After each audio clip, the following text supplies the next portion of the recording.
Poker Stories is an audio series that features casual interviews with some of the game's best players and personalities. Each episode highlights a well-known figure in the poker world and dives deep into their favorite tales, both on and off the feld.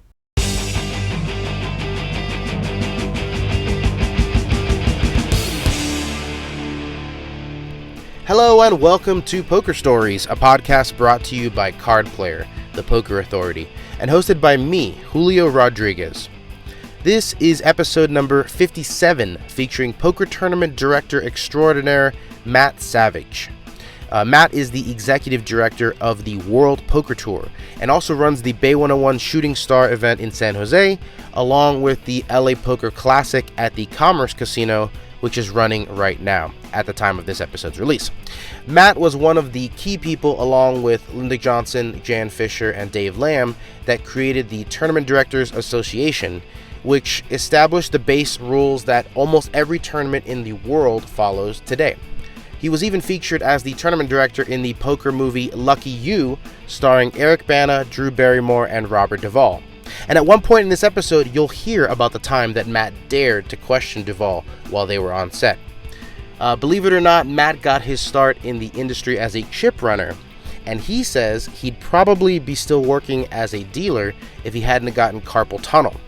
As a player, Matt has a few results, most notably a 5th place finish in a stud 8 or better event at the 2009 World Series of Poker, but it was his time as a tournament director of the Big Summer Series that really established him as one of the go-to guys in the industry.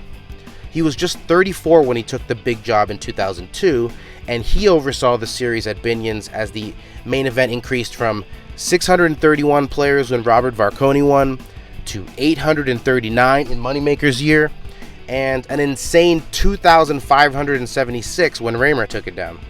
There are some crazy stories from Matt on the podcast about this time, including about how they ran out of chips during the tournament, how there was $400,000 missing from the prize pool at one point, and even how that time in Vegas affected his personal life back home.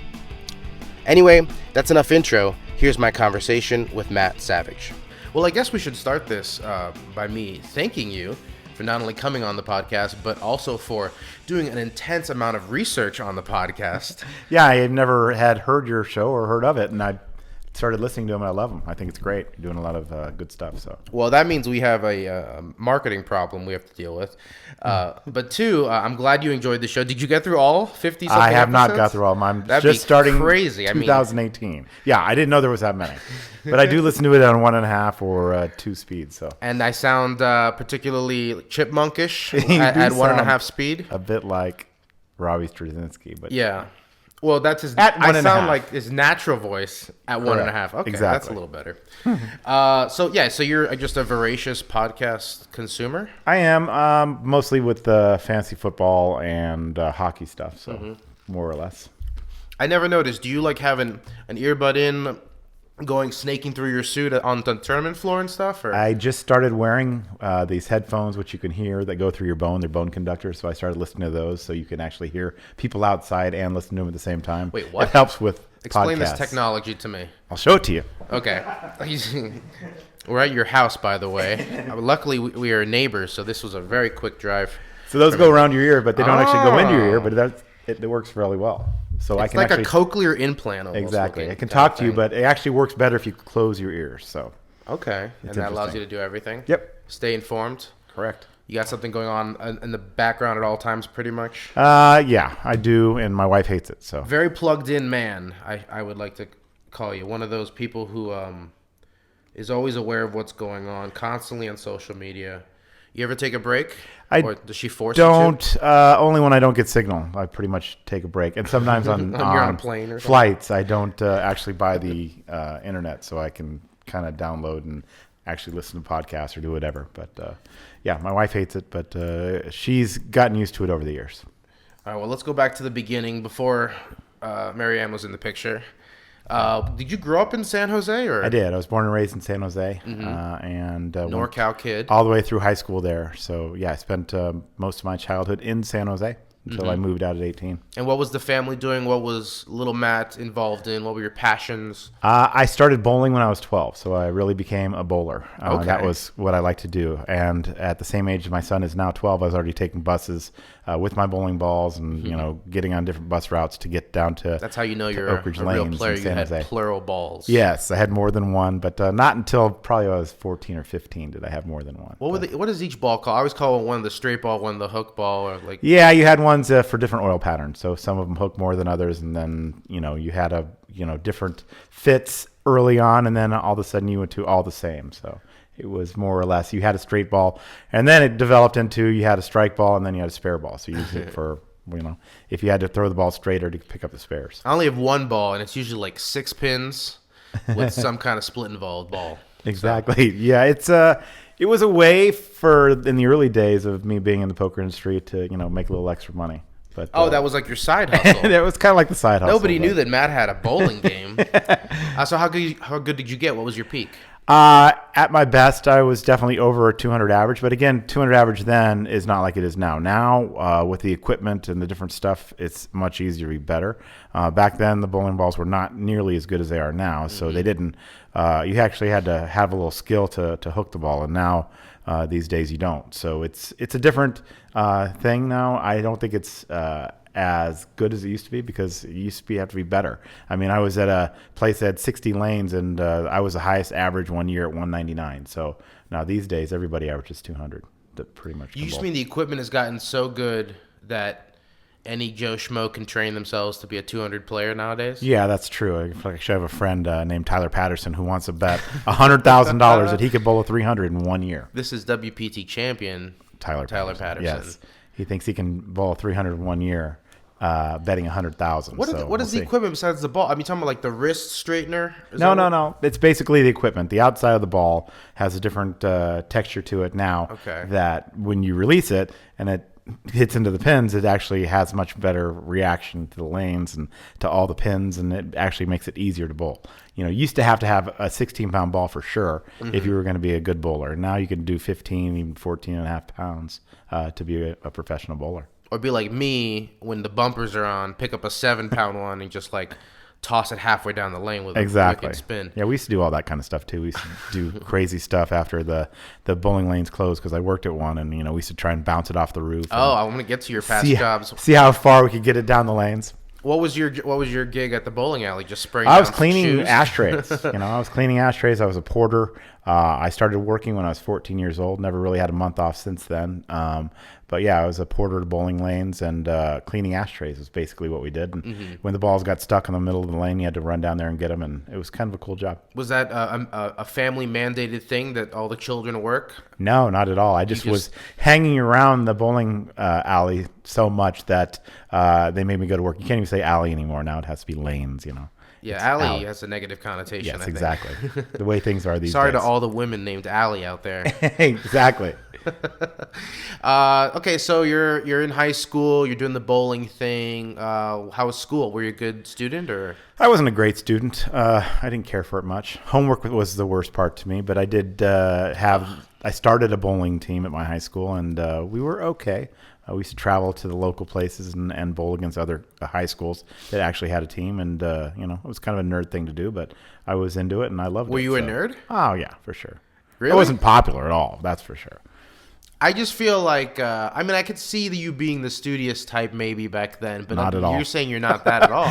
You were just like awkward or something? You're so outgoing and engaging personally that I find it hard to believe that you weren't liked in high school. I mean, I'm fat now, but I was definitely the chubby kid back then too. Okay. So, and I had friends that hung out with and bowled with and did things, but I definitely was not on the popular side. Dungeons and Dragons in the basement level, or not that? Okay. No, I didn't play any of that, but I did. I didn't really hang out much at school. I wasn't really into school activities and things like that per se. And what about your parents? What did they do? Mom and dad? My mom and dad.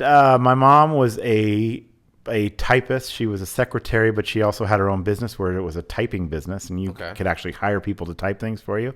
And she would type 140 words a minute, so she was like really fast at typing. And my dad worked at IBM for my whole childhood, and basically traveled a lot and did a lot of things, to support our family while my mom was working at her typing business. So there was never like this pressure growing up in Silicon Valley to go out and get into the computer business?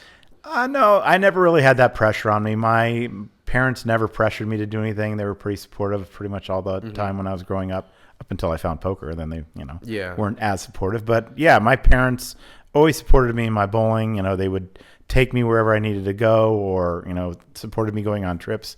We used to go on trips even when I was 15, 16 years old with just the kids and, a parent, and go down there and wherever the tournament was. And it was a lot of fun. What was the plan back then? Did you want to go to college? Did you... I wanted to be a professional bowler until I found out there was no money in it. But yeah, I feel like someone should have told you earlier. Yeah, I know. I just don't feel like I ever really had a solid plan on what I was going to do. It's like that scene in the movie Kingpin where he wins the tournament and it's like $2,500 or something. Yeah, and that's about what it was. Fix his car and it's $4,000. That's about what it was. There was definitely no money in it, but I enjoyed it so much and thought I could excel in it that I thought, that was what I was going to do. But, there was always things around it, being involved, side jobs that I did as well. I worked in a pizza place. I worked in baseball card shops. I was really into baseball cards. I thought that at one point that was going to be something that I was going to do. And, that whole business fell apart in the late 80s. It kind of fell apart. So, yeah, I was definitely into all of those things that, making money here and there. So when did I heard that you worked for an alarm company before you got into gaming? Yeah, that was pretty much the worst job I ever had, working for an alarm so that's company, because I don't know anything about electronics. So yeah. Yeah, what was the worst job you had before poker? You were an alarm technician? I was a service technician. I didn't really know anything about electronics. I used to have to go to like the worst parts of San Jose and try and fix these alarms in the middle of the night that I had no clue what I was doing. Yeah. And I would definitely just write on a service report that this was wrong with it, and then a better technician would have to come out and fix it the next day. So that was probably my worst job. Right, and that's when I used to pass by Garden City Casino back in the days and stop in and play a little poker while I was working on the technician side of things, take my lunch break and go play some poker. Well, it makes sense. You have a very sophisticated security system here with your vicious guard dogs yes. at your house. I do have 2 big guard dogs and a lot of guns here in the house. Not really. But yeah, so you're passed by the guardians. What was the initial draw to poker? Had you played as a kid or? No, we played kitchen poker. Everybody played, I think, back in the day when the family would come over for holidays, played a little quarter. So you knew the rules. Quarter, nickel, dime, that penny type of thing. Yeah, I knew basically the rules, but I really didn't have any kind of skill at it, that's for sure. And, I would go there and basically blow my paycheck at the Garden City Casino when I started playing, that's for sure. But it was low ball. It was low ball back in the day. Oh, okay. We always play a game called, $2 low ball or winner 8 low ball, if you really got on a rush. And it wasn't until the early 90s that Hold'em actually came into the casinos in San Jose. Can you talk a little bit about your rise up the ranks in the casino industry? I know you started from the bottom. Yeah, that's basically it. I saw the job as a service technician wasn't making as much money as I wanted to make or thought I could make, and I saw that people that were working in the casino industry were making more money. So the early job that I took was called a chip runner, and basically we sold the chips to the tables of the players that were at the table, and they would tip you for doing that. If they made a color change for them, they would tip you. And then they got what they called the California games, or the Asian games in San Jose and California, and that's where the money was at. If you went over there and changed a rack of white chips or $100 chips, that you might get an occasional $100 chip from some of these players. And so there was a lot more money into it, and that's when I quit the service industry there and basically got into poker and got into working in the casino. Dollar signs. Yeah. Were you drawn to poker as a strategy game right away, or was it more like any other gambling game to you? Oh, it was what I still consider today. As a matter of fact, my pinned tweet on Twitter right now is about action. I think that poker players, for the most part, if you're not a pro and you're not playing for the money, you're playing for the action, and that's what it was for me. Like I said, I've said many times before, I wasn't a great poker player. I'm not a great poker player today, but I enjoy playing poker because of the action. That's what I like. Some of your results. I mean, you haven't done squat or anything I think I have a better winning percentage than a lot of these other people, but that's just Most me. other TDs is what you mean? No, not TD, just players. And, I usually play 3 or 4 or 5 events a year at the World Series, and I cash in 1 or 2 a year, which is pretty good.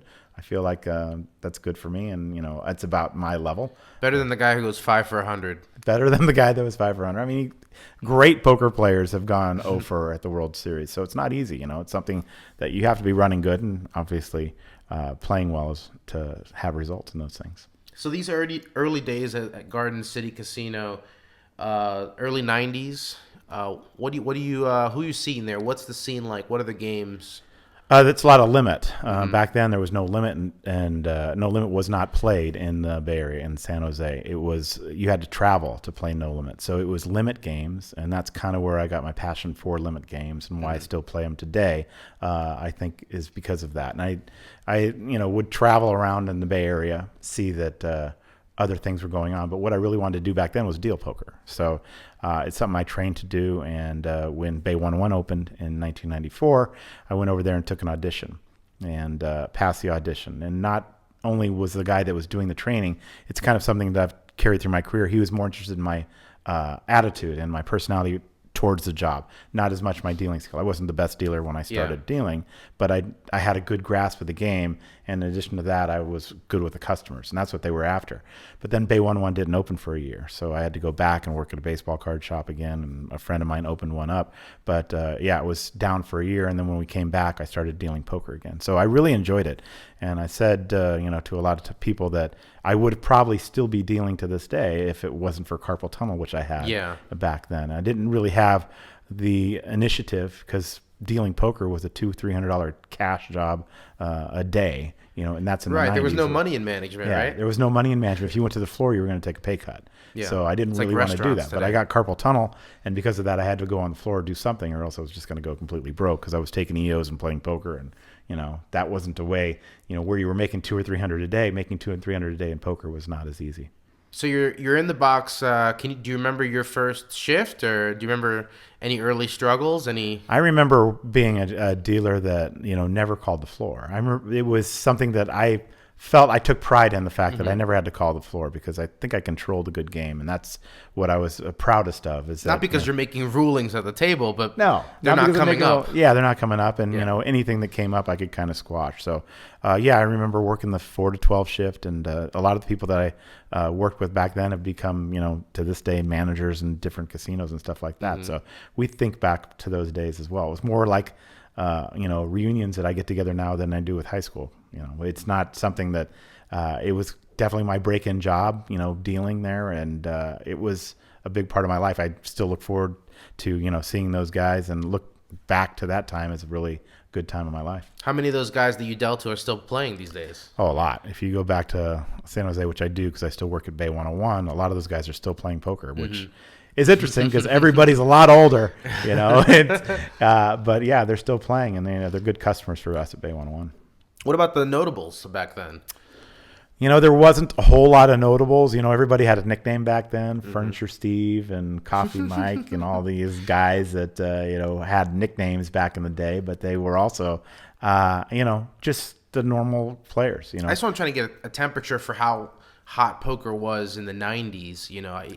The whole consensus was it was kind of dying up until the early 2000s. Yeah, when Hold'em started back then, people had left LA to come up and deal, and people had left like Lake Tahoe or Reno to come down there and deal because there were better jobs. And a lot of those people ended up not only working there but also playing in the casinos as well. And then the pros were coming from Texas to come play there, and they were coming from LA to come up and play poker because the games were so good. A lot of money in the Bay Area, still as it is to this day. A lot of people are moving up there. Matter of fact, Christy Arnett just moved up there and was playing poker at Bay 101 because the games are still so good. Yeah, even with the restrictions on buy-ins and betting sizes. And back in the day, we used to run terms that were called spread limit, so you could bet between a certain spot and a certain spot, and that was my way of getting around it in the early days of running tournaments. So it was definitely a different time because it was all limit hold'em, and then No Limit didn't come in until later. So it was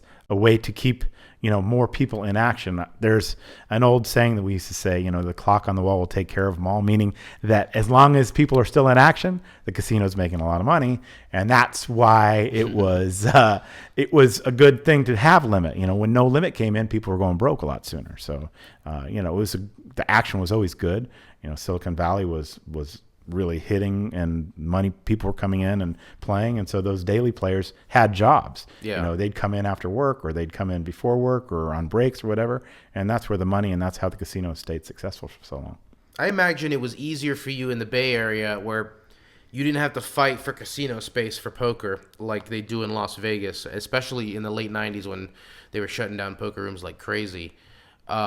Did you ever experience any fight back, about putting more poker tables, or, expanding, or? Well, before when I was dealing, I didn't really focus on any of that stuff, but there was only 2 casino licenses in San Jose, which was Bay 101 and Garden City. So there was only a maximum of 40 tables from each room. So they can only have 80 tables. That's right. So you have all that money in there. If you wanted to travel and do other things, or take a car, you'd have to go up to Artichoke Joe's, up in, by San Francisco to play, or, there was a couple small places. And, there wasn't many private games back then either. But, they had all the action. You go down to L.A. and there was 800, poker tables, or 800 tables that people could gamble on. Up there's only 80, and all that money up there too. So, there was definitely a lot of players that played there. But, again, there was nowhere else for them to go if they wanted to play at home. Yeah. All right, so when did you first make the trip to Vegas? Well, we skipped a part where I got the carpal tunnel. I ended up being an assistant tournament director, and then when Lucky Chances opened in Colma, I took the job as a tournament director there. And so they were actually hiring a tournament director back then. It wasn't like a position that you had. I had done it. I had started running my own golf tournament back then, which I still run today.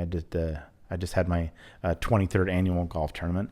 Golf, another sport where the equipment has made everyone a little better. Correct. Yeah, which I need. But because I went up to Colma and I was playing tournaments around the Bay Area, and all the rules were different everywhere I went. Mm-hmm. So I didn't really even step foot into the World Series or into a Vegas room until 2001.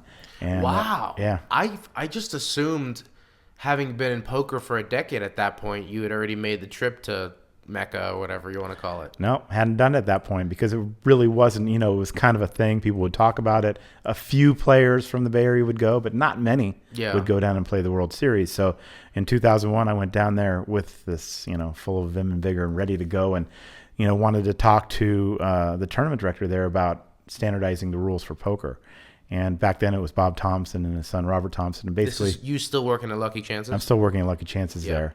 And they basically kind of laughed at me and said, we thought about that before, but it's never going to happen. What brought that to your mind? Was there an issue? Was there? Yeah, basically everywhere you went, the rules were different. Yeah. So you never really knew what you were up against. When you went from, Lucky Chances over to a place called Casino San Pablo, and they had their tournaments, or Garden City, all the rules were different. So when you went in there as a player, you were really hamstrung by their rules. If you did something wrong, you could get penalized, which back then there were time penalties.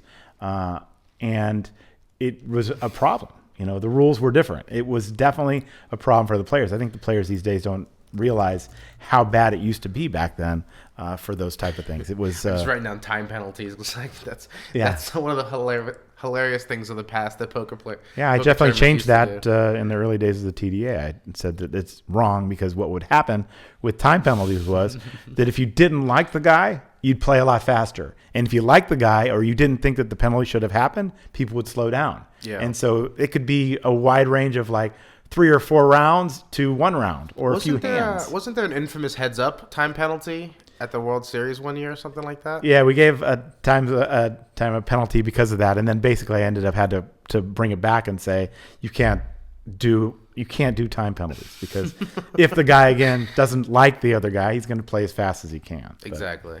Yeah, that was one of the reasons why we changed it. Men the Master had something to do with it, I think.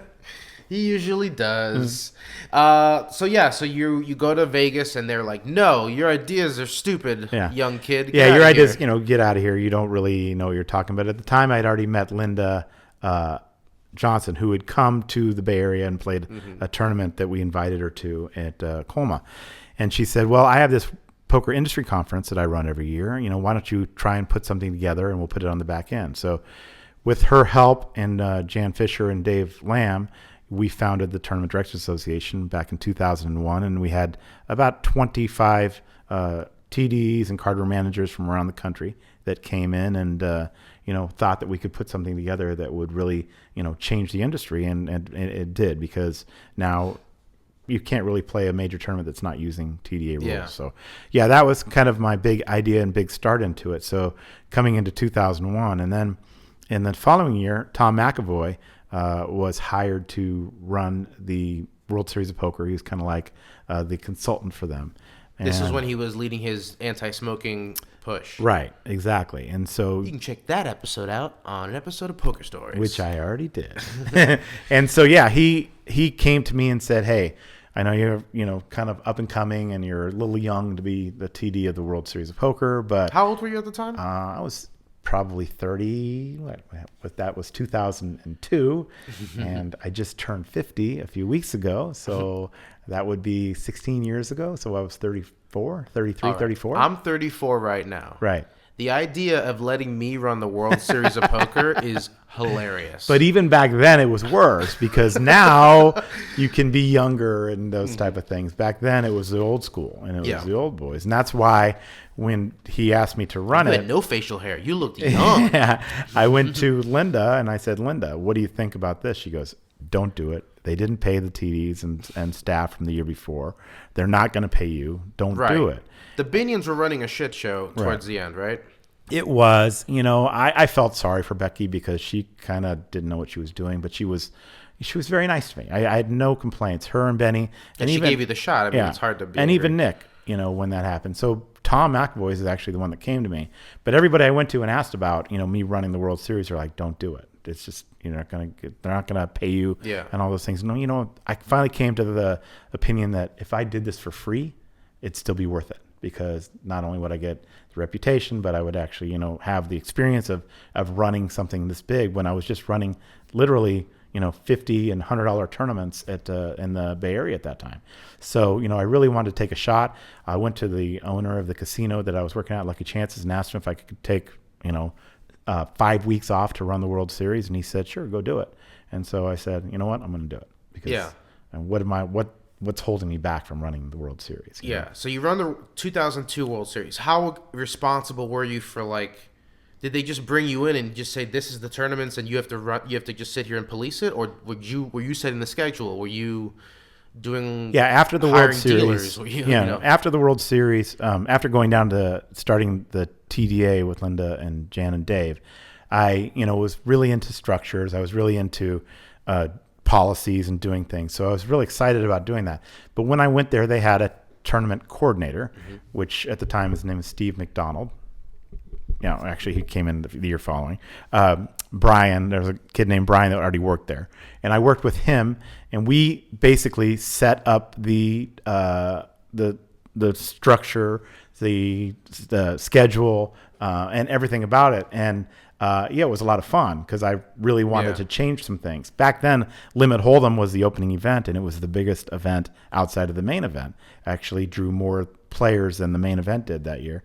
And so it was definitely a time that was changing. So, and one of the things that I did was, before I even worked there, I went to the people that I knew were problems in poker. I went to Man the Master, and I said, hey, man, I'm going to, make sure that you're not out of line at the table. Basically, he wanted to fight me. Basically, in the casino, when I went and talked to him, he's like, who are you to come to tell me how I can act at the table? John Benetti, same way.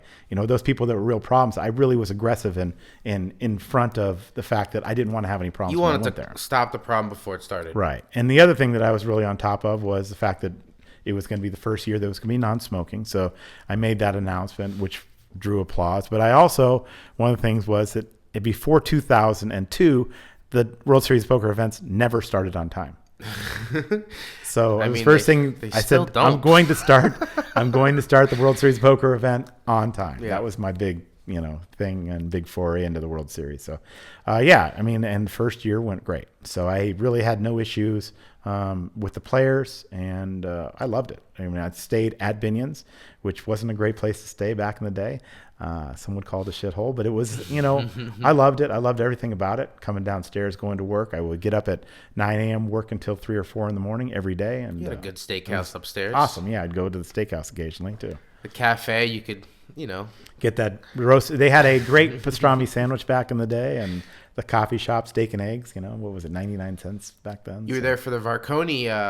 Yeah, that was the the head first shaving year. incident. Yeah, and I really didn't like that because, while I liked Phil and had a great relationship from him because we were from the Bay Area and I had met him before, I thought that kind of took the shine off of what Robert had done, and it was For those who don't know, Phil Hellmuth was I guess commentating on the final table. Yes, and he basically said, if this guy Robert Varconi wins, I'm going to shave my head, or I'm going to let him shave my head, or something like that. Right, which happened, and the Binions were all behind it. They all thought it was great. They thought it was going to be a great story and all these things, which we did. But I felt kind of bad for Robert because here he had just won the World Series, and Phil was taking all the limelight, which as it turns out, is what Phil likes to do. Do you think that was the starting point for Phil's head to get just a little bit bigger? No. I used to make jokes back because I always then. wonder, after he won it in '89, he couldn't have been that cocky and brash back then, right? He was, and he was definitely. We had an event back then.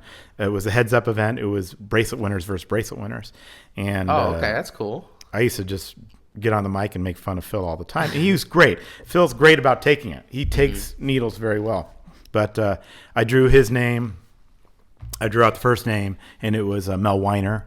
And then I drew out Phil's name, and I said, Phil Hellmuth. So it's Weiner versus Weiner. And, big laugh. And he was great about it. I mean, that's he good never comedic time. Really, come on. How are you not popular in high school?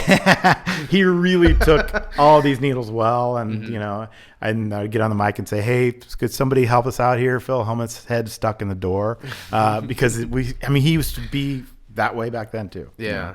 Which is great. He hasn't changed. His personality hasn't changed. Yeah, I guess that's comforting a little bit. Right. A little disturbing as well.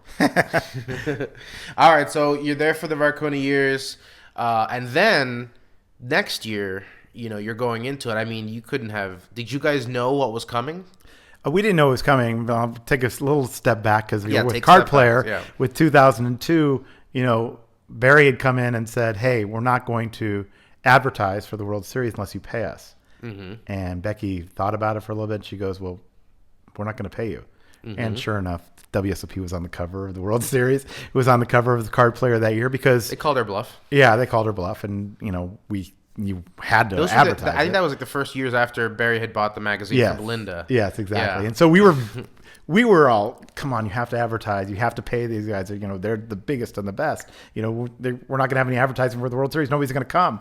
And she called his bluff, and he actually ended up putting it on the cover. But so in 2003, it was always a year-to-year thing. We never knew what was going to happen. Was the World Series even going to be around? In 2002, there was thoughts of the World Series getting shut down and not even being a thing. So in 2003, when it started, this was kind of the beginning of televised poker. So the World Poker Tour. Had you been seeing advertisements for online poker at that point even? Not really. We knew that it was around. We knew that there was some things happening with it. We were always curious on how we were going to get the money from one place to another, who was going to do it. It turned out that they ended up just bringing it in bags of cash and buying the players in. Talking about Poker Stars? Right, yeah. Poker Stars and Party Poker back then. That's when they used to do it, yeah. But it was, we had heard of online poker. We knew people were playing it, but we didn't really know what kind of impact it was going to have on the industry. And a lot of people were fearful that people would just stay at home and not come out and play poker. Yeah. So with the World Series, it was a day-to-day thing. And it was always about the main event, as it is today.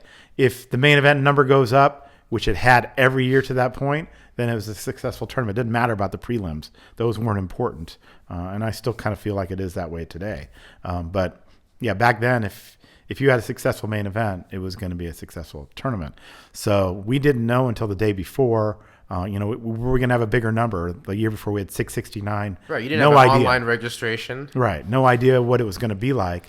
And then when we had 839, I thought, relief, we did this. And then relief, but also where do we put them, right? Yeah, where do we put them? We had 81 tables.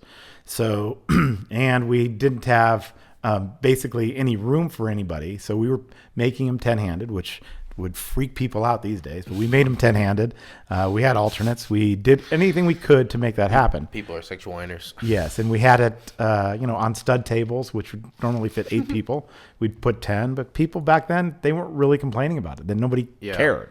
They were just excited that the number went up. So, one of the things we used to do is we would do a random draw before the tournament started, and we would announce every name and seat. Well, that kind of went out the window when we had 839 players. We just said, okay, sit down. Yeah. You guys used to do a random draw, out of a hat before a tournament? I guess when there's only 50 people in a tournament. Right. And that was part of the fanfare and the that sounds. It's like kind of what they do before the 10K heads up at the series now, but there's no draw. It's just it appears on a screen. Right. Everyone's huddled around and they're like, oh yeah, I'll come back. Back then it was just a draw, and it was me and Andy Glazer and Nolan Dalla, and those guys would be around us, just drawing these names out, and over a microphone that hardly worked, so it was a big mess. But we got it started, we got it down, we got 839 players in, and a lot of that stuff's already history now. We know who won it and how it changed the game forever. I want to know if you watching it happen live. I mean, you were there for Moneymaker, the bluff against Farha. You were there for Phil's beat in 10th. Were you watching it going, this is going to be great TV? Oh, we were just excited about, building. Like, again, we talked about working all those days, 9 a.m. till 2 a.m. in the morning. By the time the main event, you think that you would be dead tired. You think that I would be, out of gas. But it was so exciting going into that. And the day before the final table, the playdown day was always the most fun. We had all these people standing around watching. To be there was just awesome. But for Chris Moneymaker to get through this field of all these old-time gamblers, the Doyle hand, and all the stuff leading up to it, you knew it was special. You just didn't know how special at the time. So there wasn't like this weird attitude of the old school versus the internet guys, or like this kid's coming in here, this accountant in Tennessee, and not really, because he had kind of the gambler look. Yeah. He didn't really, he was wearing the Poker Star stuff. He had the sunglasses, but he didn't really have, he wasn't like the nerdy type that would, it was the young kid type of thing. He kind of had the look of a gambler, and he was a gambler. He wasn't, the guy that was, he was eating French fries and hamburgers and drinking a beer. He wasn't. The online kids were gamblers back then, so it made sense. But no, it was awesome. It was awesome to be a part of that. When you saw it play back, seeing yourself on television in the background in those important moments, I mean, what did you go, oh, wow, this is starting something? Or yeah, I mean, it was definitely awesome being there at the final table and announcing those. And I actually made a mistake on one of the hands, which you can see in TV, where which one? Where I told him go back and see it now. I said, Chris calls, and he goes, no, I raise. Mm-hmm. And it could have changed history because it was a huge hand for poker. Which hand was this? It was the hand that he ended up bluffing. Oh, the Farha bluff. Yeah. Oh, I do remember this. He had to clarify. I thought he was clarifying to a dealer. No, he was clarifying to me. Oh. I said he calls. That may have changed Sammy's read. Of course. Who knows? I could have screwed up everything. Maybe that adamant, no, I raise, is what got Sammy to fold later. I'm not sure. Wow. Check it out. I think we got to give you credit for this poker, bro. No. I'll take credit for a small part of it. Not that hand, because he, it was awesome to see this guy that nobody knew do this to, like the legend of Sammy Farha. And then the next year, your last year at the series. Yes. Hashem. Nope. Sorry. Raymer. Yes. Yeah. The whole Mattisau versus Raymer blow up. How did you handle that? Because it doesn't show it on TV. It doesn't show. It just says Mike got a penalty. Yeah, Mike was Mike. He's not changed either. He's like Helmut. He hasn't changed over the years. He was definitely passionate, and I think that's part of the reason why he's such a great tournament player. And he was out of line often. And I kind of felt bad for Greg at the time, and that's why he got the penalty. But, I don't think it would have changed my opinion of him. I think that, again, he was just passionate and into his game and loved playing poker and thought that, who is this guy, coming in here and trying to take over the old school. And Greg, who you also interviewed, was an unknown at the time. He had his following of people that, backed him and things like that, but he was kind of unknown, but he wasn't afraid of Matusow. He was, up to the task of standing up to him. Yeah. And I think that's part of the reason why Mike took it so badly, that he thought that, who is this guy trying to stand up to me? Did you find yourself giving a lot of those type of penalties back then, or more penalties than you do today for that kind of behavior? I've been lucky in my career to not have to give many penalties at all. If I can come to the table and explain to something or to somebody or give a reason why this happens, and I'm not a big penalty guy. So, I didn't give a lot of penalties back then, but the ones that we did, they wanted to capture on TV and think that it was part of it. But, yeah. But in terms of just general behavior at the tables, would you say it's improving over the years? I'd say it kind of goes in waves. Sometimes it improves, and sometimes, it was definitely a period after that where the new players would come into the game and people would criticize them for their play. I think that kind of has gone down, which is good, because I think people need to understand that if you're going to criticize these people, these are the people that are paying your bills, so you don't need to do that. Well, to be fair, also a lot of these new guys came in having seen poker on TV and the cliches of poker on TV, and then decided to be that character at all times. Right. And you wanted to cover those things because those were the things that were interesting. If everybody had the sunglasses and hoodie, it wouldn't be interesting to watch on TV. So you tried to focus on those things. And, we always, whenever there was anything going down, one of the things I would do to tell 441 production, hey, something's happening over here, and they'd come running over with the camera. So it was one of those things where I worked in tandem with the producers back then to try and help them out. So there was a focus on bad behavior where probably there shouldn't have been. And, it's the same thing with tanking as it goes these days. I think that, part of the reason why everybody was so slow, years ago or in the last few years is because people watch it on TV and see that, they think that taking this much time helps your decision, which I disagree with. Well, 2004 comes to an end. The main event has just tripled in size to 2,500 about. And, all these tournaments now are day 1A, 1B, 1C, all these type of things. And back then I said, we're going to have so many players, let's do 2 different starting days, which at the time we were kind of like, what are we going to do? We can't fit all these people in to the tournament. We have to do something. So I said, let's put a day 1A and a day 1B. Mm-hmm. And so to try and make it, and we still at that time had no idea how many players we were going to get. Yeah. So 20, the number tripled. And again, we had the online stuff, and we had major issues that year. And one of the issues was we ran out of chips. A lot of people don't know. We ran out of chips for the tournament. We had no room. We had casino tables strewn from one end of the casino to the other. Wait, how did you solve the chip problem? Just bring in an oversized chip? I'll get to that. But so this is day one. We're coming in, and we had tables from upstairs, downstairs, all the way out to Fremont Street. And we had to close the Fremont Street doors. And people were out there watching on Fremont Street, banging on the glass. And Johnny Chan had his back up to the glass, and people could see his hand from where he was sitting out on the thing. So we had to figure out a way. And then we had the fire department come in and try and shut us down. So that was another issue because we closed the thing. But again, it was dollar for dollar back then, chip for chip. So 10,000 in chips, people were busting out pretty quick. Yeah. So we had alternates, and we figured it out. We ended up getting everybody in. We had 10-handed tables as we did before. I believe some of them were 11-handed. People, again, were going to freak out. But, yeah, we did what we could to make everybody get into the tournament. But we did run out of chips. And after day 1A and 1B, what we did was we had to open up some bags. Oh, wow. Yeah. We had to open up some bags. That's a sin. Yeah, it's a sin in itself. And, I remember specifically Phil Hellmuth had about 30,000 in chips. So he came back to a new bag and had 3 10K chips in it. Yeah. And back then we had 10K chips. We did whatever we could to make it work. And we didn't have 25K chips. So yeah. Wow.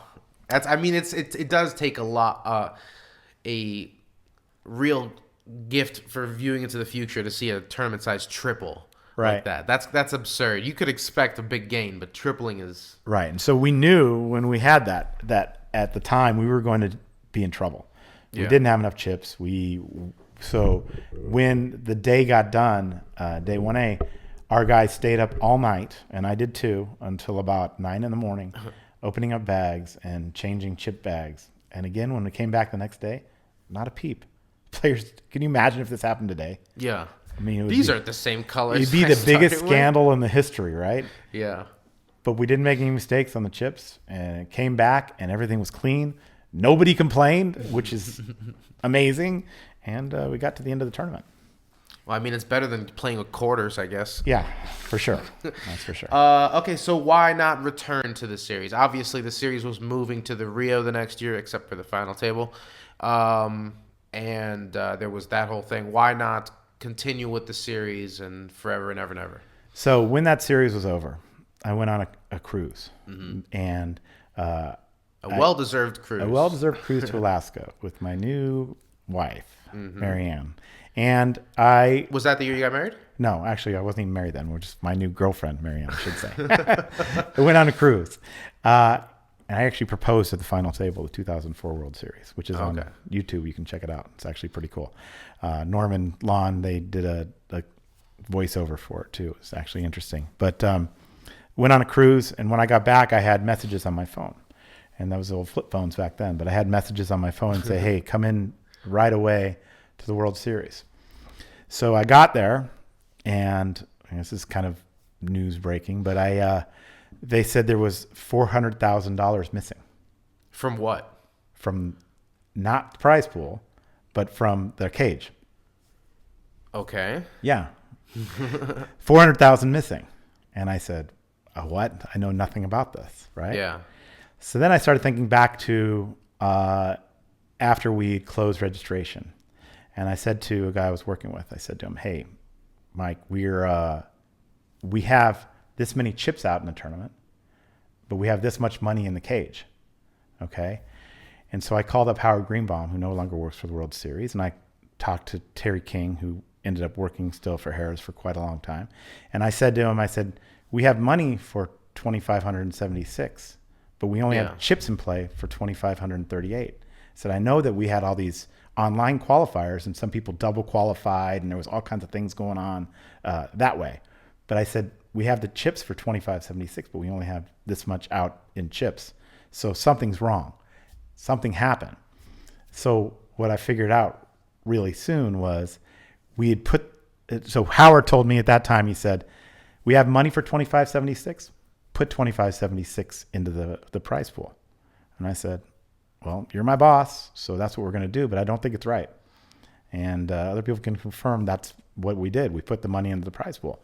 So again, when I went on this cruise after the World Series, I come back and I say, okay, why are they calling me? What's going on? I go down there. They say, we're short $400,000. I said, well, at the time I told you we were off about 40 entries. I said, and what we had out there in chips and what we were putting into the prize pool. So what happened was Party Poker sent money for a certain amount of players. They sent money for 700 players, but they only had 300.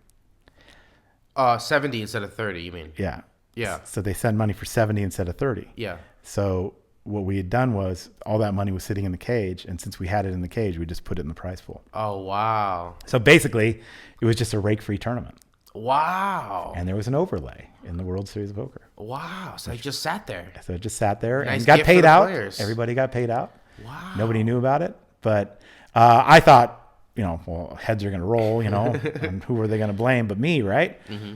No, it didn't really come out that way. Howard was really good. He said, we made the mistake. We paid it out. We gave the money back to Party Poker. Everything's good.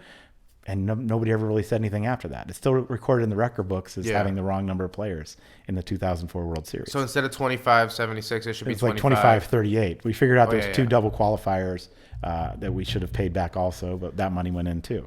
Wow. One qualified on Party Poker and on PokerStars. Oh, I don't know if I even want to put the asterisks and... Yeah, you don't need to put an asterisk worth it. because the money went in, which is good, he did the right thing. Mm-hmm. But I thought, well, this is going to be the end of me at the World Series, but it didn't turn out that way. Howard basically came to me and said, so Matt, we've now taken over the World Series and we'd like you to be the TD, but to do this, what we're going to do is we're going to ask you to be exclusive to Harris. Yeah. And at the time, I had just started working with Fox Sports, and we were doing a lot of different televised shows, and different things were happening in my career, and I just didn't feel like it was going to be, financially a sound decision to do that. It was a tough decision. I loved working the World Series. I talk to Jack all the time these days about it and say, I really loved it, It was a great time in my life. I wouldn't change it for anything. And, but I'm just going to go my different way. So I went my different way then. And, Howard would always say, well, I got you in my back pocket. If I ever need you, can I call you for advice? And he did, over the years. And, I maintained that relationship with the World Series, and I think I still do to this day. There's been times when, there feel like there's competition between WPT and different things I was doing against the World Series poker because they're pretty proprietary about certain things. But that's just part of business. I wish them all the success in the world. And, like I said, to this day, I still think it's the greatest tournament as always. But, that was kind of how I left. It was an unfortunate situation, but at the same time, it was also probably the best decision I ever made in my life. Yeah. So what did you do for those few years before hooking up with the WPT? Just obviously Bay 101. Well, I had already been working with the WPT. I was still working in Lucky Chances. We had the first season of the WPT there. So I was still working there. In 2004, when I wanted to go back, or 2003, when I wanted to go back to the World Series and work, basically the owner at Lucky Chances said, I really don't think this is, sound for me to let you go for another 5 weeks. So I went, and Marco Trapani, who was the owner of Bay 101, called me up and said, hey, you can come back and work at Bay 101 and I'll let you go every year to run the World Series. I said, well, this sounds like a great deal. Yeah. And I still work at Bay 101 to this day, because of that, relationship, even though I live here. But it's one of the things that I always look back on as, one of the, greatest decisions I ever made was to come back and work at Bay 101 and be a part of what they're doing there. But for them to allow me to travel and do different things. And I just ended up traveling more and more and still working with the World Poker Tour every year.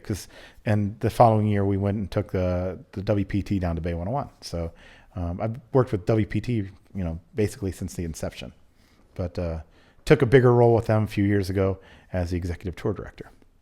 And at this point, after your work at the World Series of Poker and during this stretch where you're kind of just working everywhere, are you seeing more and more people come up to you as kind of like the leading voice on, hey, what should we do with this problem or how do we combat this issue? Are you seeing more and more people do that during this time? Yeah, I was traveling, and with Fox Sports, we were doing so many shows. Nobody's done more television shows and worked on more than I have because I was working. We were doing, Battle of the Sexes and the James Gang and all these shows over. And it was crazy how many different shows we were doing. But yeah, at that time, I was kind of still helping out a lot of other people and the TDs that I knew, even, Tab back then was calling me and we were discussing different things. Yeah. And I became kind of the resource for TDs to try and, improve their rooms and their schedules and their structures and things like that. So out of that, people knew that I was doing these type of things, and players could always contact me through the TDA. Basically, we had email where a rule question would come in every day, ask the board at TDA. And I was happy to do that because I always thought that getting more people into the game would be better for all of us. Yeah. And it turns out it was. Yeah, of course, even if it has a trickle-down effect. Sure. Can we talk about Lucky You? Sure. You joke that you're on your Twitter profile that you're the star of Lucky You. And I know you always post your residual checks that you get from them, which are shockingly high, even still to this day. I'd like to hear a little bit about your time, how you got involved in that movie. I actually went this morning and rewatched your scenes.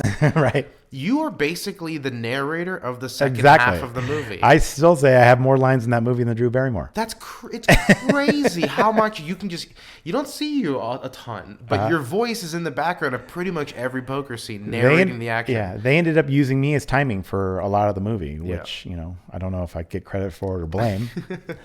But yeah, it was one of those things where I was really wanted to get this role of the satellite tournament director, which has a scene early in the movie, and I didn't get it, and I was kind of upset. But I was also a consultant on the movie. So at the time, they were going to now hire the tournament director.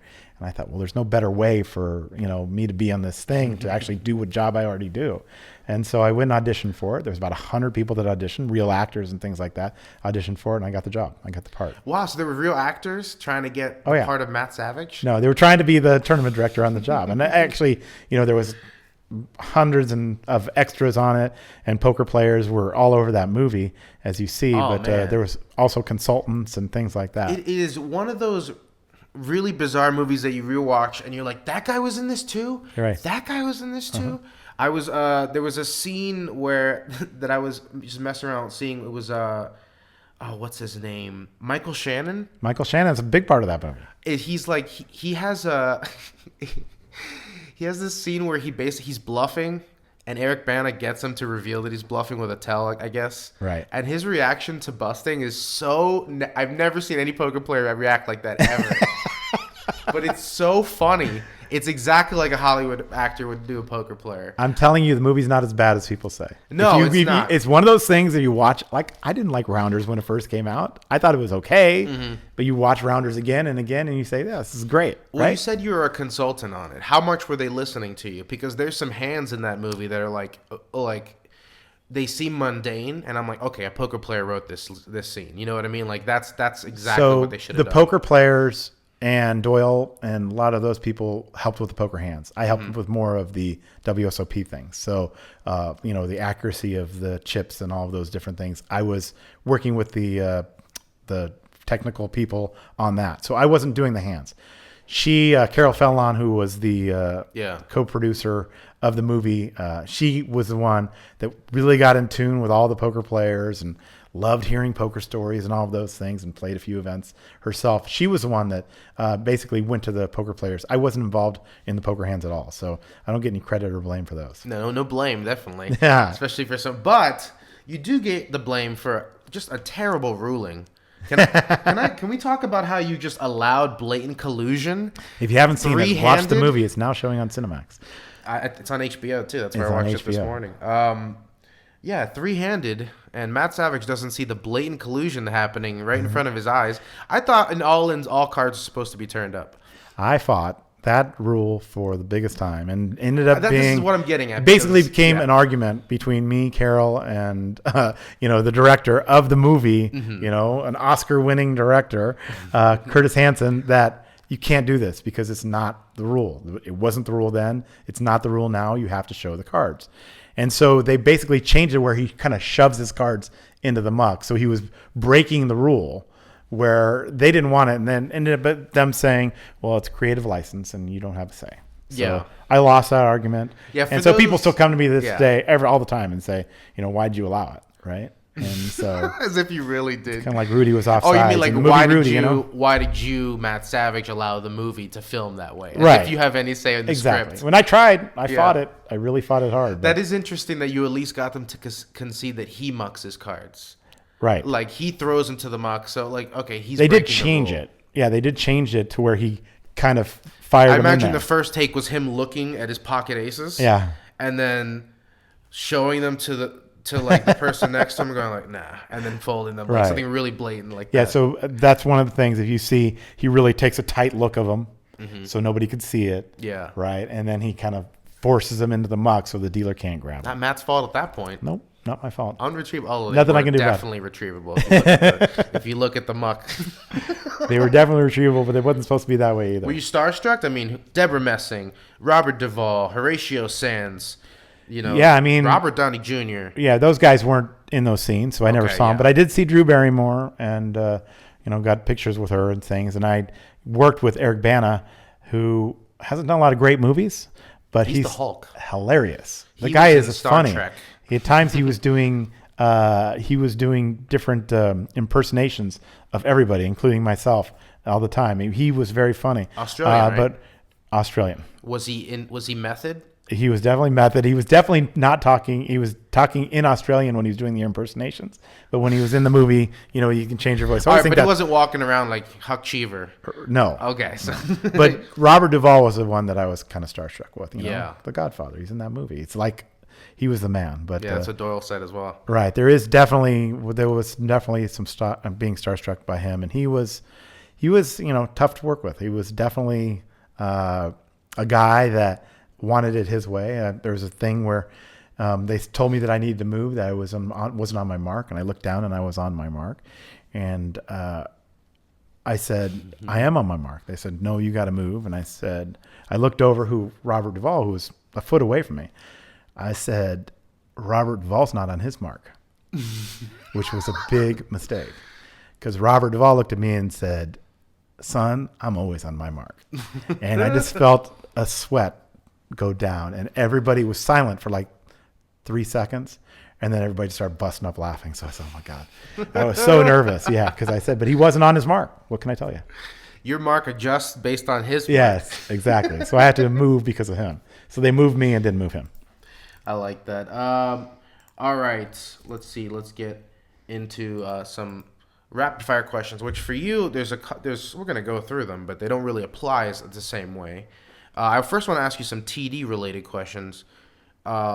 Biggest error you've ever made?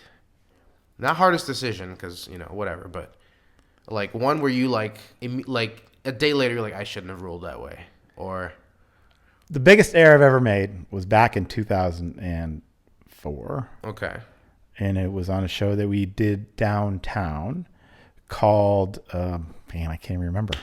We filmed Ultimate something. Yes. Ultimate Poker Challenge. Ultimate Poker Challenge? Yes. At the Union Plaza. Okay.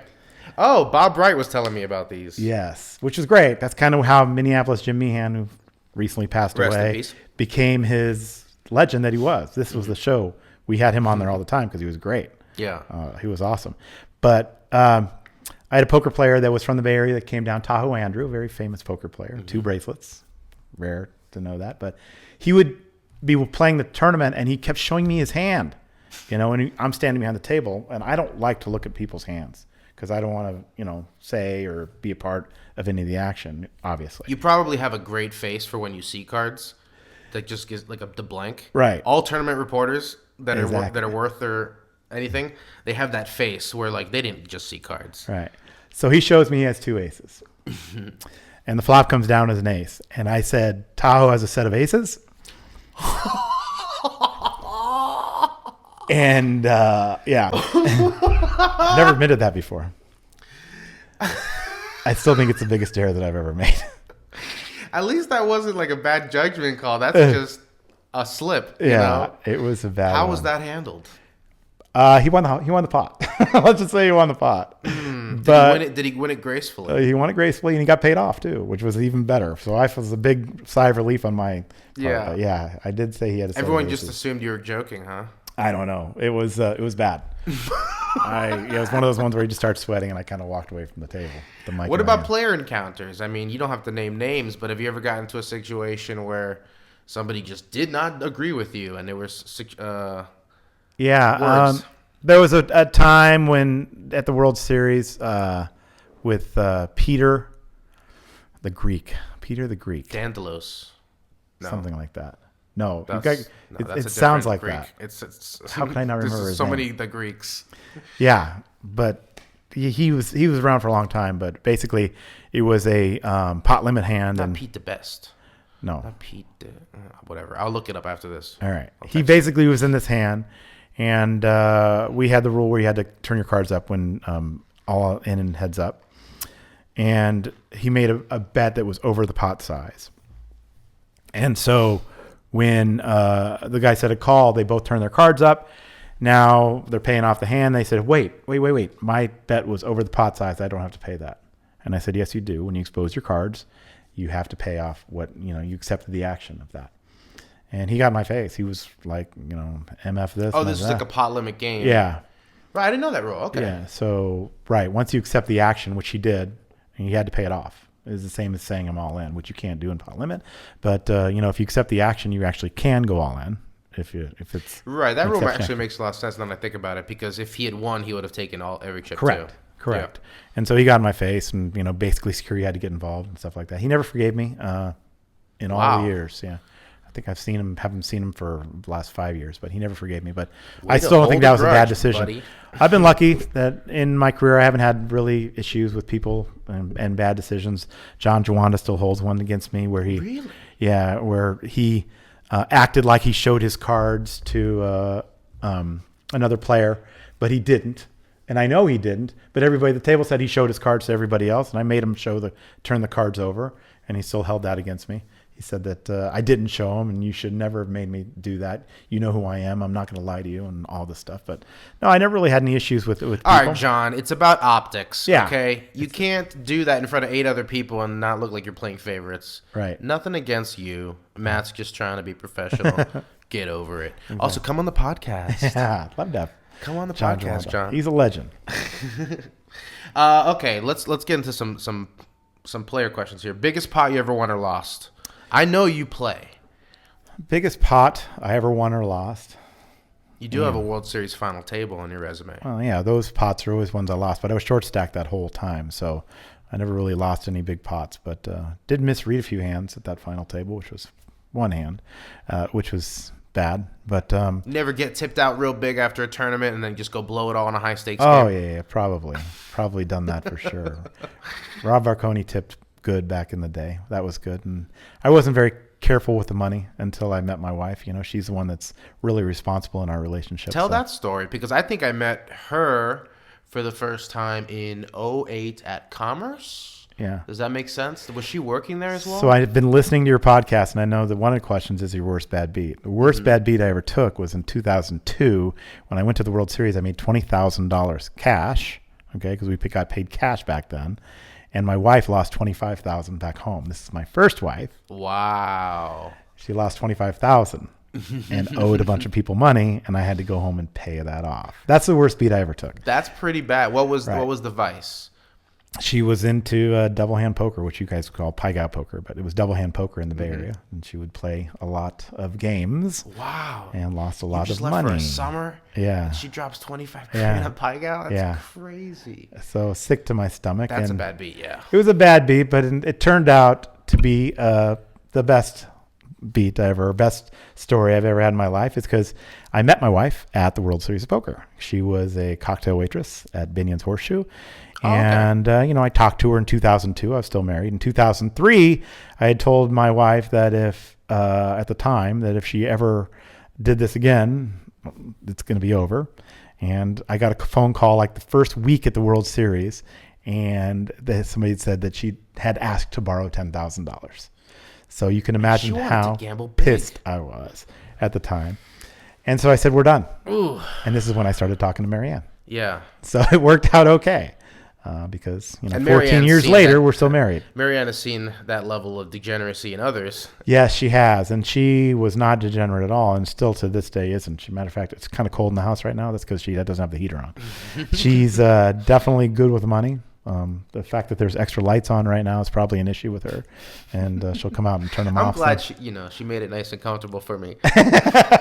She is amazing. I remember you guys worked side by side for a little while, right? Did she do some tournament stuff for a while? She's always been kind of my personal assistant. She might know we're talking about her right now. Uh-oh. Her ears are burning. She's coming walking out the door, but she's been my assistant. Basically through all the years, but it's a terrible way to describe your wife. She definitely handles the money and handles it tightly, very tightly. But it's been good for me because you haven't been here to fact check him this entire time. My wife's come walking into the room.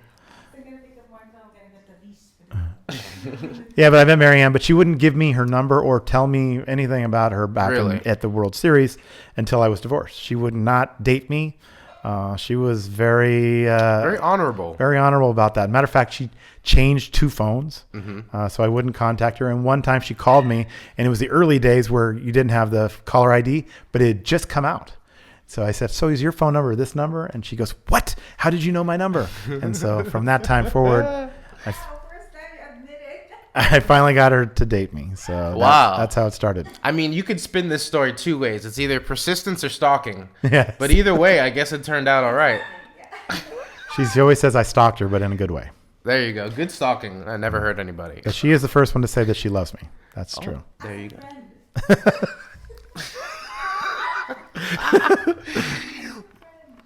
Well, you got a good partner there.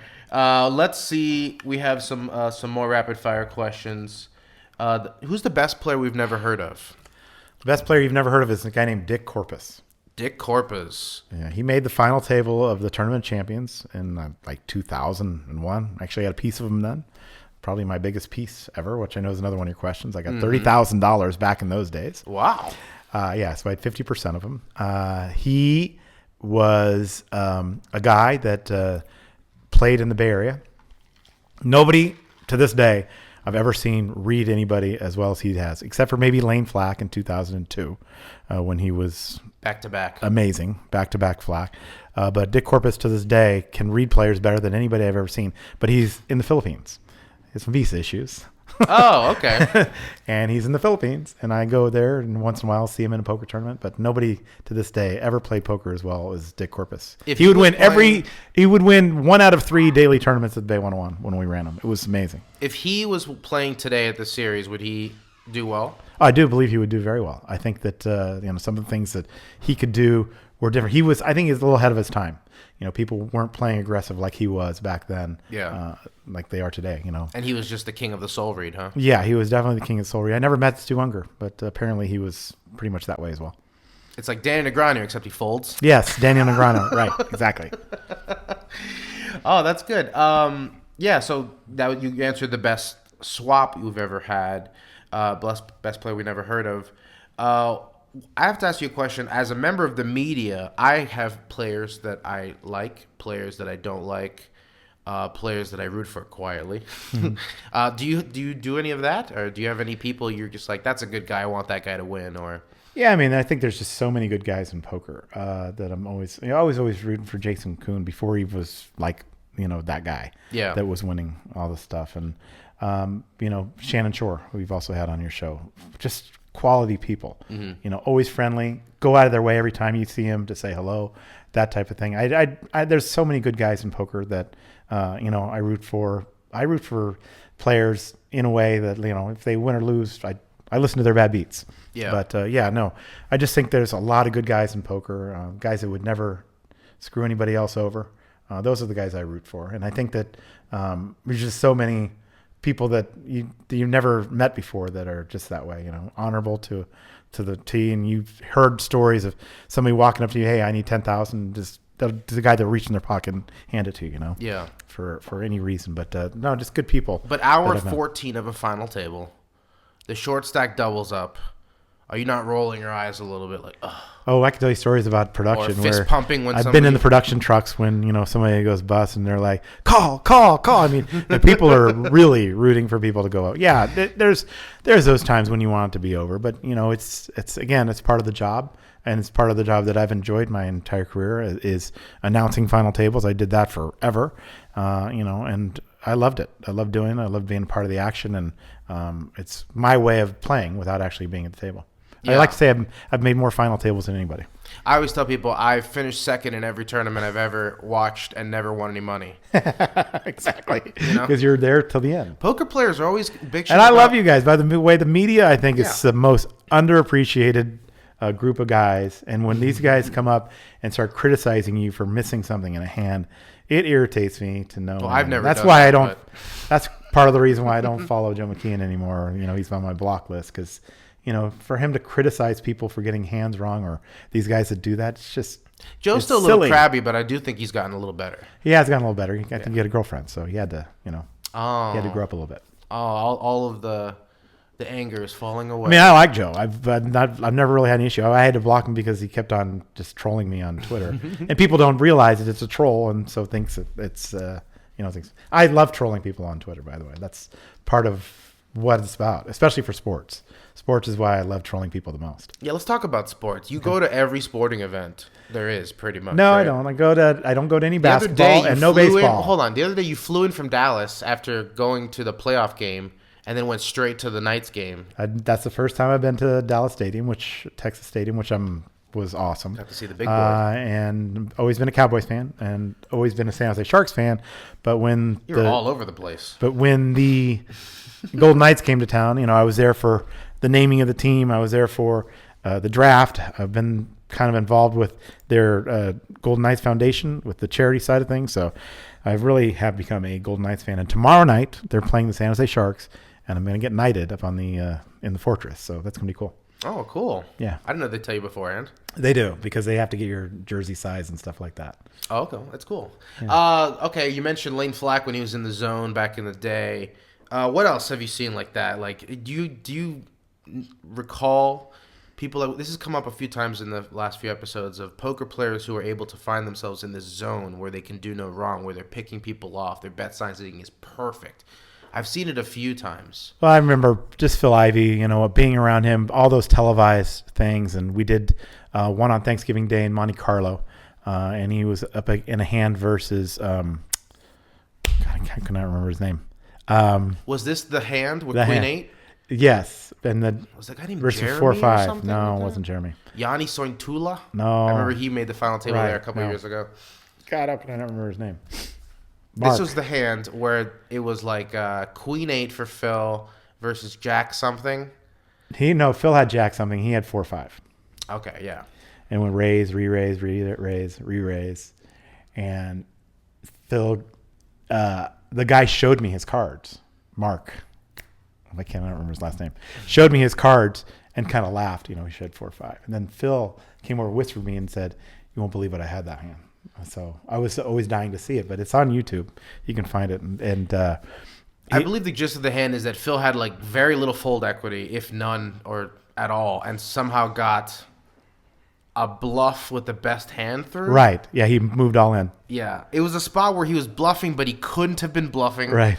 So he knew he had the best hand with Jack high. Right. It was weird. It was weird. He moved all in. He thought he was bluffing, but he actually had the best hand. Oh, okay. Yeah, he thought he was bluffing, but he had the best hand. And no, it was an amazing time. It was an amazing time back then because of all those televised shows that were happening. Was you got to see the best playing in all these things. And I actually had the fortune of being able to bring these people to those events and invite them as well as I do with the Shooting Star. Can we talk about the Hall of Fame? Sure. Been nominated a few times now. 4 consecutive years. Yeah. Nobody else has. What are your thoughts on? I know you want to get in.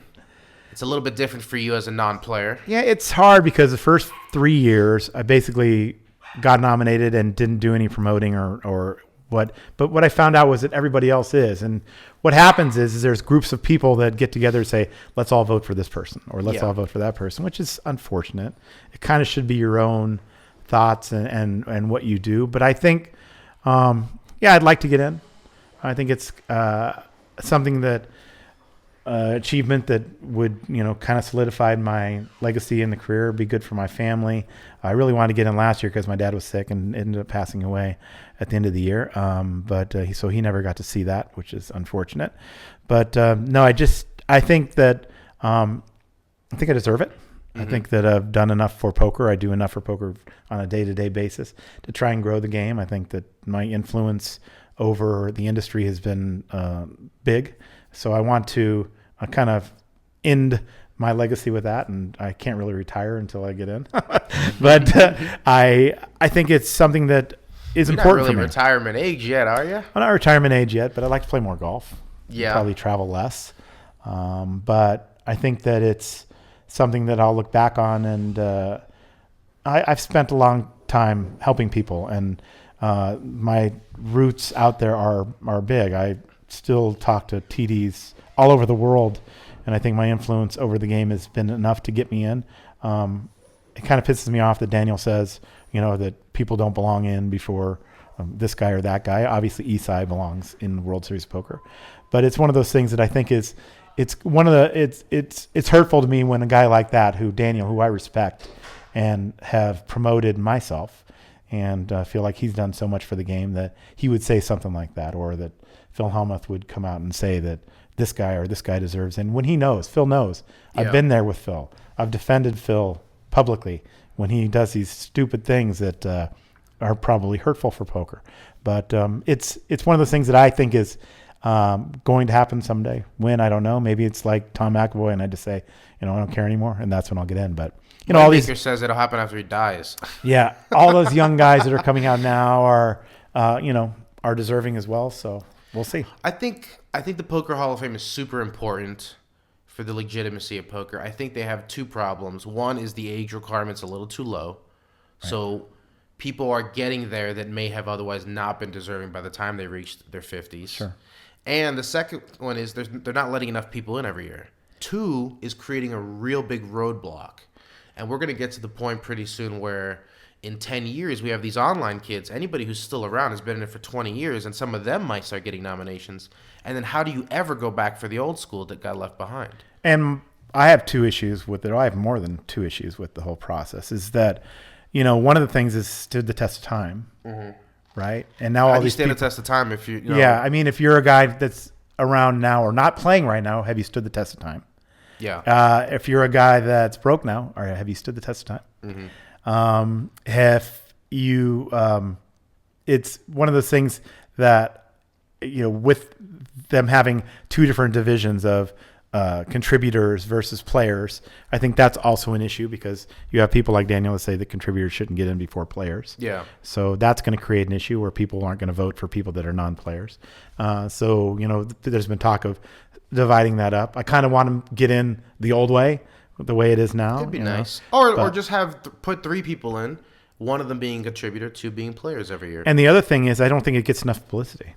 Yeah. I think that, every once in a while you hear a Hall of Famer Mike Sexton, something like that. But I think there should be a place where people could go and actually see the history of poker. Right. And I think the perfect place for that is Binions, and I don't think they do enough with it. One of the things that I would do that if I got in there was really try to promote it and actually build it up to where people could go and see something or be a part of where you go maybe and see Moneymaker's glasses or, Raymer's fossil or something Yeah, right. like that. It would be nice if there was like a little poker museum. There should be something like that, like Las a poker Vegas. museum. And I think that This is there a could big be something. house, Matt. I'm just saying, if you want to devote that big. half a wing That's to what it my or wife something. says. She says this house is big. It's only 2,500 square feet. But isn't this the second house? Yeah. We don't live in the other one, though. We live here. Yeah, I just think that there could be done more with it. So that's the other complaint that I have. But, I would love to have that kind of thing where I could actually do something with it. Maybe be a curator of the museum or something and do something, more for poker because it's a big part of a lot of people's lives. So, there should be more done for it. I think. Yeah, I just think about guys like who like the high roller crushers today. You mentioned Jason Kuhn. Jason Kuhn, I think, is number 16 all time in tournament earnings. He's got way more tournament earnings than like 50 people in the Hall of Fame. How do you handle a situation like that? But I do have a problem with the all-time list too. Exactly. The all-time list is kind of skewed right now. It's very skewed. Because it's just a new thing. With his high rollers on all of these things coming out, I think that, there's an issue there. Yeah. Right? When people, how much money they actually won and had of themselves and things like that. That's going to come to light. But even that issue was coming back. That issue goes back to 2000s when people were selling half their action in the main event back then. Right. They weren't really cashing for $1 million. Tom McAvoy, 83. Exactly. Did the same thing, right? He even talked about it on the thing. Did they really win that much money? Who knows? They tried and thought there was people that were going to try and do like actual results where how much they won and lost, but that's a terrible idea. Yeah, obviously. like poker players want to report their losses so accurately. That's an awful idea, but the money list the way it is now. It's going to be changing from here on out. And, Daniel and Bonomo go back and forth. I don't think Daniel's ever going to retire, so I think he can get back on top. But Bonomo is just amazing, obviously winning all of these things. So who knows? That list could be 100 million at some point. We brought up golf. You a big prop better at all? I mean, I do bet some props. You texted me a sports bet the other day out of nowhere. That was an accident. Yeah, I don't bet big. But I do bet a lot. I have 2 other friends. We bet every single total inside of every NFL game with no juice. So it works out. And I'm winning this year, so I'm happy about that. But, yeah, we do bet props. And, we have the CCRs. We had a big CCR one time where we were at Javier's and we were down to the final 2 people on a $2,800 bill. And my wife put in a credit card, and I had one in, and mine was out earlier. But my wife got heads up, and she doesn't breathe during CCR because she's so tight with money. Got heads up between her and another friend named Noah. 2,800 is a pretty good sweat. Noah Bronstein, and Noah said, Marianne, I know you don't like this, but do you want to chop it up? And she goes, no, I gamble. And so she won, which was great. So we didn't have to pay that bill. Oh, nice. Yeah, but those things, and we prop bet on the golf course all the time, but I always try and get my other buddy Mike Norrie to try and do something crazy every year before my golf tournament. He's the McDonald's He's kid. a McDonald's guy that was a huge failure. He's a big failure at prop bets. But I want him to walk around Lake Tahoe. That was the other one in 24 hours. And he was afraid of getting eaten by a bear, so he didn't do that. But, yeah, we do a lot of that stuff.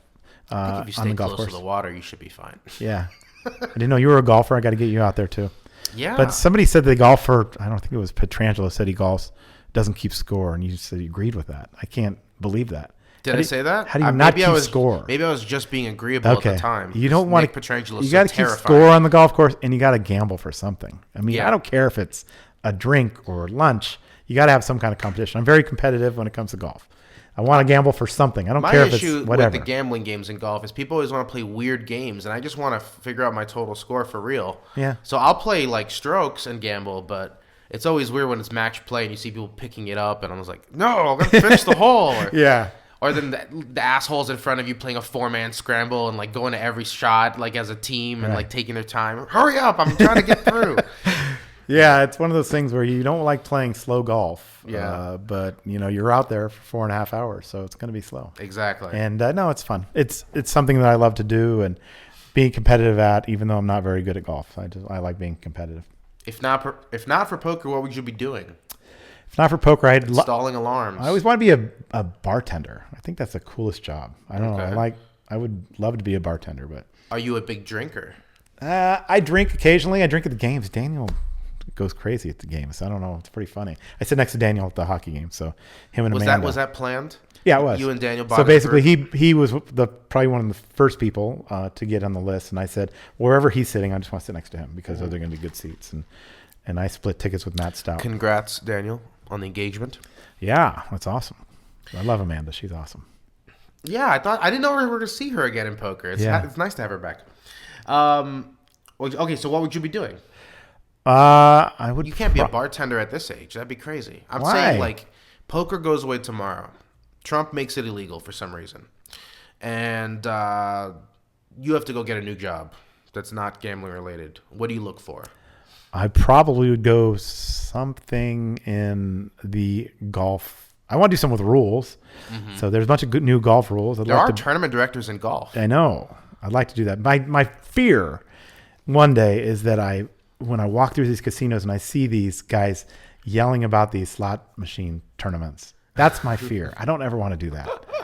Press the button faster. No, this lady just got 3 sevens. I'm sure though, if you look at some of the solvers for slot machines out there these days, the PO solvers. Yeah. I'm sure you could get an edge on the competition. It's not really about hitting the button as fast as possible. There's a technique to it. My daughter works at the esports arena. Mm-hmm. And esports arena? The esports arena, Luxor, yeah. Okay, cool. Yeah, so she's in IT there, and she wants to get in production side of things. So I would love to do something like that. Be in production over there. I think that it's cool. I mean, I don't really play many games. My kids do. But I think it'd be something I'd love to do. All right. There you go. Let's see here. Favorite tournament destination. And because this is like choosing between your children, how about we rule out the ones you currently work for or affiliated with? I did the first tournament ever in Macau. Okay.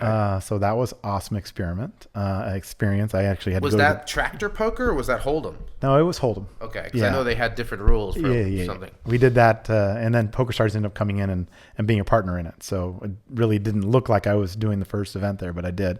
But I'd have to say my favorite destination would be Aruba because I ran those Ultimate Bet tournaments back in the Scandal days. But Ultimate Bet and that Aruba event was awesome. Love that orange room. So much fun to do that, and it was really cool. First time I was ever on a sleep number bed was when I was in Aruba. Nice. And I was like, what is wrong? This is the softest bed I've ever been on. Yeah, I didn't like it. We had a sleep number bed. I got rid of it. And then Monte Carlo. Monte Carlo, I did the first event in Monte Carlo also, and ended up getting married there. So, yeah, I guess that'd probably be my favorite spot. Yeah, there you go. That's good memories. All right. Are there any poker rules that should be altered or eliminated? This is literally a question for you. Eliminated? Is there anything trending away right now that we should be looking at? Everyone's talking about the big blind ante. Everybody's talking about that. Yeah, I definitely feel people that are reducing the ante at the final table. Got to get rid of that. And Daniel and I. Oh, really? You don't think they should reduce it heads up at three-handed? No way. Wow. No. I agree with you. Get that shit over with. Well, it's not that. It's actually that there's just a little more in the pot, and at that time, everybody's so deep. At least in my tournaments, they're so deep that you don't need to remove that, and it actually makes the game better, I think. Yeah. And I think it makes it better for that. But yeah, that would be one that I would want to have. But so we're still working on things for tanking and the slow play of the game, because I think that does scare away the recreational players. They definitely would like to do something there. Everybody's got a lot of suggestions, but nobody has any way to really implement it. So I'm looking forward to that. Well, it would be so nice if everyone got on the same page as tournament directors and saw things from their perspective, because you guys are not necessarily trying to make the experience better for pros. You're trying to make the experience better for everyone, which will benefit the pros in the long run. And Right. I think a lot of people get hung up on the more chips, longer structures, not realizing that helps the pros more than the amateurs. Yeah, I'm been so against that. I wrote an article in 2009 about our deep stacks better for poker, and it's people don't understand that when you give more chips and longer levels, like everybody's demanding, it's better for the pros. It's worse for the recreational players, which in turn is worse for the pros. It's not a no rake is better type of thing, but it's also knowing that when somebody calls up on the phone and says, "How many chips do you get?" That's the worst question to ask. Yeah. It's the least important thing about a structure. It also makes it worse for the dealers and the staff, because now there's more dealer downs and dealers are making less money. It's worse for the amateur players because they're deeper and the pros are going to take advantage of that over time. So it's one of those things that, for me, it's a big struggle, because I know that the recreational players want more chips, and I've fought it for years and years, and I've caved a little bit over time. But Yeah. I just think it's one of those things where, give us $1 million in chips. Why? It just doesn't help you. It actually same thing. hurts you. Yeah. So same thing with reentry. It's one of those things that I think reentry is something. While I started it in 2010, it's also hurt the industry. So Do you think it's a net negative, reentries? I do, because less people are playing cash games, and that's what tournaments are for. Less people are playing satellites because they're blowing all their money in the tournaments. You don't think more people are traveling to events because they have an option of a second bullet? You could say that there's less people traveling now than before. So while entry numbers are going up, it's because of reentry, not because of more players. And does the casino not see the benefit? I guess it depends. Are you the casino that has a hotel? Are you the casino that has restaurants? Right. Do you want them staying overnight? Do you All want those them- things are factors. And, while some casinos are telling us not to do reentry, some are also doing the things that when I started reentry, it wasn't for the rake. That had nothing to do with it. It was to bring people back into the casino the following day. And I was doing multi-heat flights where you couldn't reenter the same day, but you could reenter the next day. And then everybody took advantage of that, thinking that they're going to make more profit because of reentry. And I just think it does have a definite net negative on it. Oh, we are going way long, so I can't even get into my rantiness about a TDA rule I would love for you to change. Okay. Good. Yeah. Maybe I'll pick your brain afterwards. Headphones on at the table. As a policy and as a player, what are your thoughts? I hate it when players make mistakes because they have headphones, and I have less patience for those people if they have headphones on. I've seen them make mistakes. I've seen people shoot angles because of it. There was a big one that happened in Europe where a player put in one chip and said all in, and the other guy threw out one chip to call, and ended up costing him his whole tournament because he was wearing headphones. And you go to the table and you say, "Well, you're wearing headphones. It's your fault. He said all in. The dealer said he said all in, but he's listening to music so loud, it cost him his tournament." So it's one of those things that's a problem. I'll probably just open up a new angle to a bunch of new people. But it is a problem, but I don't see it going away. There's too many annoying players in tournaments now that people want to wear headphones. Do you want to get into the... And I like to wear headphones too when I play. Do you want to get into the hoodies and covering up your neck and sunglasses? And While I don't like it, I don't think there's anything we can do about it. Yeah. There are people that are, I say, surgical masks. People come in and wear them, and it's as a courtesy to others, so they're not getting people sick. So I don't see anything that's going to happen with that. I personally find it annoying, but again, it's going to be coming down to house policy and casino rules, because some casinos don't allow you to wear masks, or things over your face. Right. I assume if you tell them you're sick, they'll just say go home. Right. And basically I put a poll up on Twitter about it, and it's 2/3 against to 1/3. So that's something that's never going to become a rule. And there are people that are strongly against having any kind of controls put on them while they're playing poker. So it's just not going to happen. Well, is this part of your whole no hoodie, no tournament campaign that you Yeah, we just do a couple times a year. Well, It's why called not the social more often? experiments. People like it. People don't think that they're going to be able to play a tournament without their phone, but they find out that they can. And so how does it that work? They're more focused. You make everyone lock everything up when they get there? No, if you bring it out, you're going to be on penalty. So Okay. you can't be on your phone at the table. You're going to be on penalty if you Everyone do. take off their sunglasses. And we tape a line around the whole tournament area where they can go outside and use their phone. And no hoodies, no sunglasses, no headphones. Yeah. It's awesome. It's fun. And I love to walk through the tournament myself and be on my phone because I'd love to see data from a tournament like that versus the exact same tournament without that rule. Yeah. And see the hands per hour, how fast the tournament wraps Definitely up. a lot more interaction, and it's more fun. People have a lot of fun with it. And, I'm on my phone way too much, as you know, and I wish that more would do that, but it's not going to happen. Yeah. All right. What about the kind of music you're listening to? I listen to everything except country and western, but I do like I'm listening to the soundtrack from O last week. My favorite band is Rush. Oh. Yeah. Yeah, I know. I don't know. I just went and saw O. Like so the Cirque du Soleil show. Yeah, the Lodge. I was thinking like the William Shakespeare's. No, Othello. Then the remake of Othello. Like what? No, but my favorite band is Rush. But I like electronic music. Yeah. And 80s. I'm really into the 80s music. 80s. Yeah. For nostalgia reasons. Best song ever is Aha, Take On Me. That could be up there. It is. It's gotta be top 100 in most people's list. I think so. It has to be. Great video too. Yeah. It's changed music videos forever. All right. So you know this, right? How do we end the podcast? A random question. Right. You did all the research. Is there anything I missed? Let's do that first. Is there anything you wanted me to ask you based on what I asked other people that I didn't get to? Not really. Not really. All right. So we end the podcast the same way every time with a question from the random question generator. Yours is, what do you do to improve your mood when you're in a bad mood? What do I do to improve my mood? I think about my life and how lucky I've been to be in the position that I am. Right, so Alan Kessler walks up to you. Through a lot of He's hard like, work. Matt, there's not enough chips in this tournament, Matt. What do I do? And then there's alternates. They're on the same table, Matt. We almost made it through the whole podcast. I know. I just had to name. rib you one more time. God. And then you just go to your quiet place and you just like. Yeah, I have more fun, ignoring him than that. That annoys him more than anything that I ignore him. But you have a Zen state.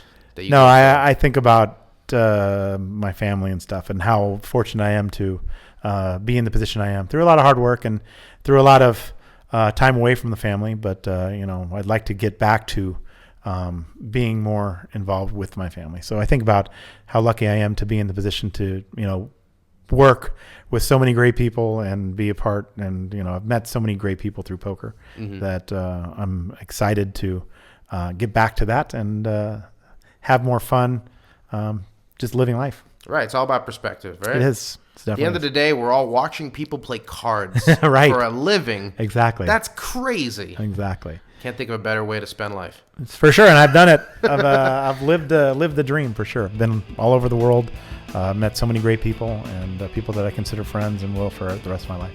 Awesome. Thank you so much, Matt. You got it. Thank you. That's it. That's the show. Thank you once again to Matt Savage for coming on and sharing the stories. You can find Matt on Twitter 24 hours a day, 7 days a week at Savage Poker. And right now you can even bug him with your rules questions in person while he works the LA Poker Classic at the Commerce Casino. Next month, March 12th through the 14th, Matt and the World Poker Tour will kick off the first of their delayed final tables, which will take place at the Esports Arena at the Luxor in Las Vegas. The week after that, the tour will move to San Jose for the Bay 101 Shooting Star. This is actually the Shooting Star's first return to the WPT schedule since the Bay 101 casino underwent a move and a makeover in late 2017. Also, be sure to check out the other March WPT events, including Thunder Valley and the Venetian. And this summer, you can once again find Matt at the annual Tournament Directors Association Summit, which will run at Aria June 28th and 29th. If you like the show, then please subscribe. And please do us the favor and leave us one of those 5-star ratings we like so much. Let us know about any reviews you leave with an email to pokerstories@cardplayer.com, and you'll get a free digital subscription to Card Player magazine. Thanks for listening.